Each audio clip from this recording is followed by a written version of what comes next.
Sila ang mga babaeng celebrity na piniling maging single pero matagumpay sa kanilang larangan.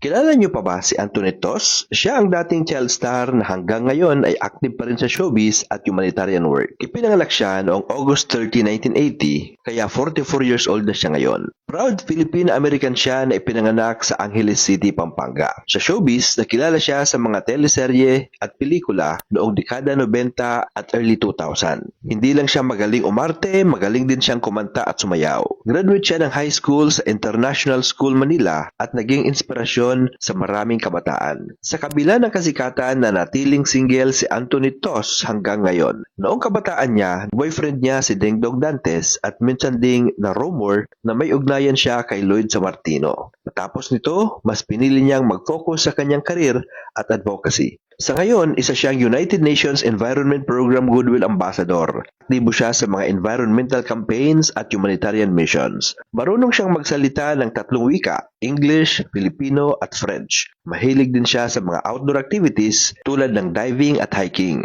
Ang kanyang buhay ay patunay na pwedeng maging masaya at matagumpay kahit wala kang asawa.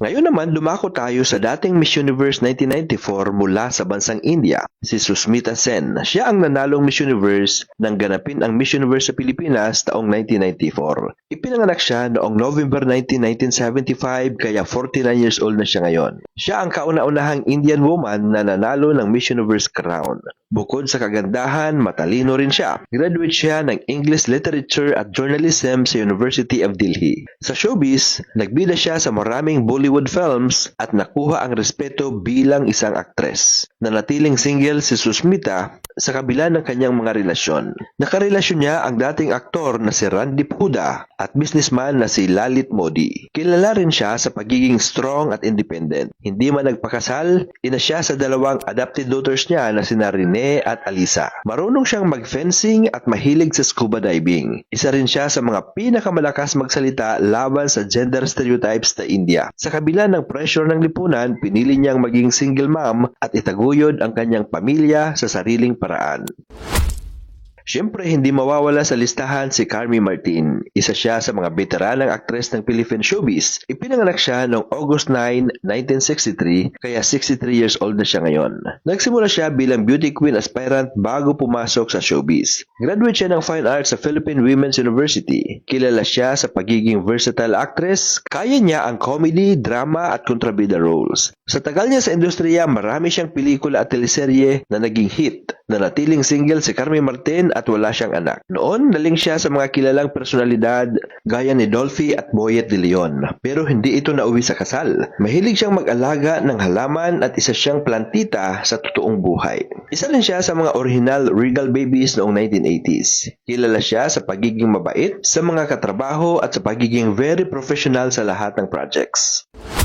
Ngayon naman, si Penky Webb ay isang respetadong broadcast journalist sa Pilipinas. Ipinanganak siya noong June 11, 1970, kaya 55 years old na siya ngayon. Graduate siya ng AB Psychology sa De La Salle University at kumuha rin ng journalism courses sa UCLA at California State Long Beach. Nakilala siya bilang news anchor ng ABS-CBN at CNN Philippines. Isa siya sa pinakamahalagang boses sa balita at public affairs sa bansa. Nanatiling single si Pinky kahit noon ay naling siya sa mga personalidad tulad ni Ido Manzano at Sherwin Gatchalian. Si Pinky ay isang sporty person, mahilig siyang mag-basketball at tennis. Sa kanyang karir, nakapanayam niya ang ilang pinakamakapangyarihang tao sa bansa. Kilala rin siya sa pagiging kalmado at professional kahit heated interviews. Marami siyang awards sa journalism at isa siya sa mga babaeng patunay na ang lakas ng loob at talino ay mahalagang kombinasyon.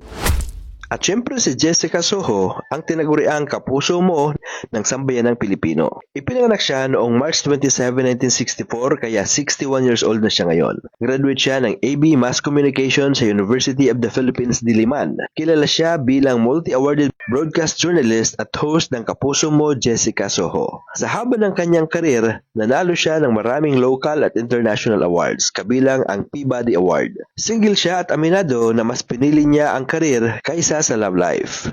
Wala siyang na-link na romantic relationship sa publiko at mas pinili niya ang maging pribado sa personal na aspeto ng buhay. Mahilig siya sa pagkain at travel, bagay na laging bahagi ng kanyang programa. Siya rin ang kauna-unahang Filipina na nagwagi ng George Foster Peabody Award para sa broadcast journalism. Kilala siya sa kanyang malasakit sa kwento ng mga ordinaryong Pilipino.